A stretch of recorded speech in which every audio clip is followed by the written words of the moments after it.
ನಮಸ್ತೆ ವೀಕ್ಷಕರೇ, ಎಲ್ಲ ಚೆನ್ನಾಗಿದೆ ಚಾನಲ್ಗೆ ಮತ್ತೆ ನಿಮ್ಮೆಲ್ರಿಗೂ ಸ್ವಾಗತ. ನಾನು ರಾಜೇಶ್ವರಿ. ಇವತ್ತು ನಾನು ಅನ್ನದ ಜೊತೆ ನೆಂಚ್ಕೊಳ್ಳೋದಕ್ಕೆ ಸೈಡ್ ಡಿಶ್ ಆಗಿ ಒಂದು ರೆಸಿಪಿನ ತೋರಿಸ್ತಾ ಇದ್ದೀನಿ. ಇದರ ಹೆಸರು ಚಕೌನಿ ಅಂತ ಹೇಳಿಬಿಟ್ಟು. ಇದು ನೇಪಾಳದ ಒಂದು ಡಿಶ್ಶು. ಇದು ತುಂಬಾ ರುಚಿಯಾಗುತ್ತೆ. ನಾನು ಸೋಷಿಯಲ್ ಮೀಡಿಯಾದಲ್ಲಿ ತುಂಬ ವೈರಲ್ ಆದಾಗ ನೋಡಿ ಟ್ರೈ ಮಾಡಿದಂಥ ರೆಸಿಪಿ. ತುಂಬ ರುಚಿಯಾಗುತ್ತೆ. ಇದನ್ನು ಹೇಗೆ ಮಾಡೋದು ಅಂತ ಇವತ್ತು ನಮ್ಮ ಚಾನಲ್ನಲ್ಲಿ ತೋರಿಸ್ತಾ ಇದ್ದೀನಿ. ಹೇಗೆ ಮಾಡೋದು ಅಂತ ನೋಡೋಣ ಬನ್ನಿ. ಹಾಗೆ ನೀವಿನ್ನು ನಮ್ಮ ಚಾನಲ್ಗೆ ಸಬ್ಸ್ಕ್ರೈಬ್ ಮಾಡ್ಕೊಂಡಿಲ್ಲ ಅಂದರೆ ಚಾನಲ್ಗೆ ಸಬ್ಸ್ಕ್ರೈಬ್ ಮಾಡ್ಕೊಳ್ಳಿ. ವಿಡಿಯೋನ ಸ್ಕಿಪ್ ಮಾಡದೆ ಕಡೆ ತನಕ ನೋಡಿ. ಮೊದಲಿಗೆ ನಾನಿಲ್ಲಿ ಅರ್ಧ ಲೀಟ್ರ್ ಆಗುವಷ್ಟು ಮೊಸರನ್ನ ತೊಗೊಂಡಿದ್ದೀನಿ. ಇದನ್ನು ಚೆನ್ನಾಗೆ ಬೀಟ್ ಮಾಡ್ಕೊಳ್ಳೋಣ. ಇದರಿಂದ ಮೊಸರಲ್ಲಿರೋ ಗಂಟೆಲ್ಲ ಒಡೆದೋಗಿ ಸ್ಮೂತಾಗೆ ರೆಡಿ ಆಗುತ್ತೆ. ನಿಮಗೆ ಈ ರೆಸಿಪಿ ಕೇವಲ 3-4 ನಿಮಿಷದಲ್ಲಿ ರೆಡಿ ಆಗುತ್ತೆ. ಆದರೆ ಅಷ್ಟೇ ರುಚಿಯಾಗಿರುತ್ತೆ ಅನ್ನದ ಜೊತೆ ತಿನ್ನೋದಕ್ಕೆ. ಈಗ ಇದಕ್ಕೆ ಸುಮಾರು ಒಂದು ಅರ್ಧ ಚಮಚ ಆಗೋಷ್ಟು ಅಚ್ಕಾರದ ಪುಡಿನ ಹಾಕ್ಕೊಳ್ತಾ ಇದ್ದೀನಿ. ಹಾಗೆ ಅರ್ಧ ಚಮಚದಷ್ಟು ಜೀರಿಗೆ ಪುಡಿನ ಹಾಕ್ಕೊಳ್ತಾ ಇದ್ದೀನಿ. ರುಚಿಗೆ ತಕ್ಕಷ್ಟು ಉಪ್ಪನ್ನು ಹಾಕೋಣ.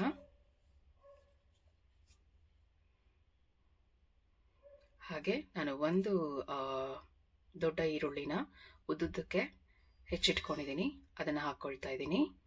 ಹಾಗೆ ಸಣ್ಣದಾಗಿ ಹೆಚ್ಚಿರೋವಂಥ ಕೊತ್ತಂಬರಿ ಸೊಪ್ಪನ್ನು ಹಾಕ್ಕೊಳ್ತಾ ಇದ್ದೀನಿ. ನೀವು ಈ ಹಂತದಲ್ಲೇ ಬೇಯಿಸಿ ಸಣ್ಣದಾಗಿ ಕಟ್ ಮಾಡ್ಕೊಂಡಿರೋವಂಥ ಆಲೂಗೆಡ್ಡೆನ ಸಹ ಹಾಕ್ಕೊಳ್ಬೋದು.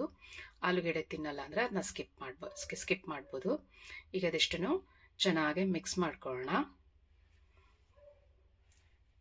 ಈ ಚಕೌನಿ ಅಂತೂ ತುಂಬ ರುಚಿಯಾಗುತ್ತೆ. ಹಾಗೆ ನಿಮಗೆ ಮನೇಲಿ ಏನೂ ಇಲ್ಲ, ಏನು ಮಾಡಬೇಕು ಅಂತ ತೋಚದೇ ಇದ್ದಾಗ ತುಂಬ ರುಚಿಯಾಗುತ್ತೆ. ಎಲ್ಲರೂ ಸಹ ಕೇಳ್ತಾರೆ ಇದನ್ನು ಹೇಗೆ ಮಾಡಿದ್ರಿ ಅಂತ ಹೇಳಿಬಿಟ್ಟು.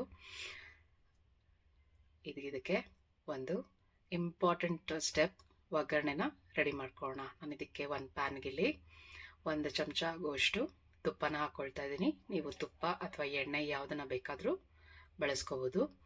ತುಪ್ಪ ಬಿಸಿಯಾದ ನಂತರ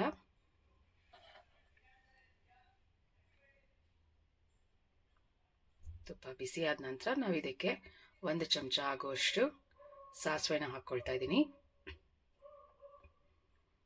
ಹಾಗೆ ಇದಕ್ಕೀಗ 2 ಹಸಿಮೆಣಸಿನ್ಕಾಯಿನ ಸಣ್ಣದಾಗಿ ಹೆಚ್ಚಿಟ್ಕೊಂಡಿದ್ದೀನಿ, ಅದನ್ನು ಸಹ ಹಾಕ್ಕೊಳ್ತಾ ಇದ್ದೀನಿ.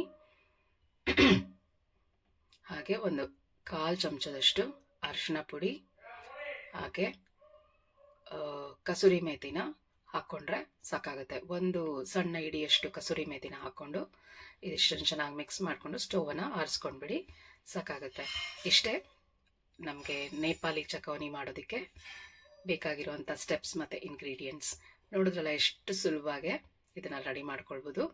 ಈಗ ಇದನ್ನು ನಾವು ಮುಂಚೆನೇ ಮಾಡ್ಕೊಂಡಿರೋಂಥ ಮೊಸರದ ಮಿಕ್ಸ್ಗೆ ಹಾಕ್ಕೊಂಡು ಚೆನ್ನಾಗಿ ಮಿಕ್ಸ್ ಮಾಡ್ಕೊಂಡ್ಬಿಟ್ರೆ ನಿಮಗೆ ರುಚಿಯಾಗಿ ಕಂಫರ್ಟಿಂಗಾಗೆ ಅನ್ನದ ಜೊತೆ ನೆಂಚ್ಕೊಳ್ಳೋದಕ್ಕೆ ನೇಪಾಳಿ ಚಕೌನಿ ರೆಡಿ ಆಯಿತು.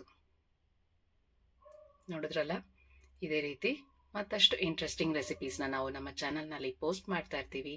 ಚಾನಲನ್ನು ಫಾಲೋ ಮಾಡಿ, ಲೈಕ್ ಮಾಡಿ, ಶೇರ್ ಮಾಡಿ. ಹಾಗೆ ಚಾನಲ್ಗೆ ಸಬ್ಸ್ಕ್ರೈಬ್ ಮಾಡೋದನ್ನು ಮರಿಬೇಡಿ.